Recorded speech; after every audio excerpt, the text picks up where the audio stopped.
morning! Nagre-ready na tayo at nag-aayos para maihatid na natin yung ating estudyante sa school. At the same time, aayos na naman natin yung ating kulot na buhok at lalagyan ng headband. So, titingnan natin yung ating face kung okay na. So, let's go na po. At mamadali na po ang ating dalaginding. So, nauna na siyang bumaba kasi nga, malilate na daw siya. Minamadali niya talaga ako. Kaya yan, susundan na natin agad. So, pabango-bango lang muna tayo mga mamsi para po hindi tayo halatang walang miligya.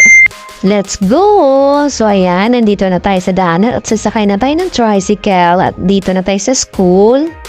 Ayun, nakapasok ng ating estudyante at tayo dadaan dito sa ating paboritong bakery. Bibili tayo ng bun. Masarap po mga tinapay dito sa bakery na ito mga mamsi. Kaya daan na kayo sa malapit lang sa Abisiana. Ayan, maglalakad na po tayo papuntang 9 de Pebrero kasi dadaan tayo ng itlog. Bibili tayo ng isang tray itlog. So, ayan yung itlog na ating bibilihin. So, uwi na tayo mga mamsi. Dadaan po tayo dito sa school ng Mahis. So, ayan, nakarating na tayo sa bahay. Alam niyo mga mamsi, yan lang po nabili natin sa halagang 400 pesos. Yung gulay noon is 20 lang. Ngayon, 40 pesos na. So, ayan, na-arrange natin yung ating mga na bibili. Ang itlog at ang iba pa.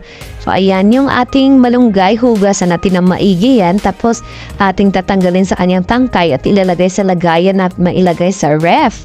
Kasi reserve natin yan mga mamsi kasi isang na lang yung ating malunggay. So ayan, kakain na po si Mama C.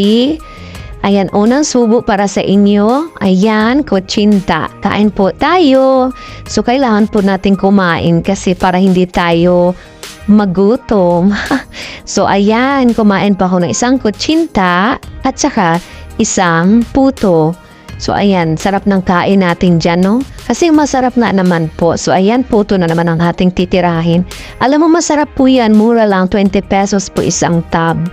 6 na po ang laman, kaya sulit na po talaga. Shout out po sa tendera ni ate. Hindi ko alam ang pangalan eh.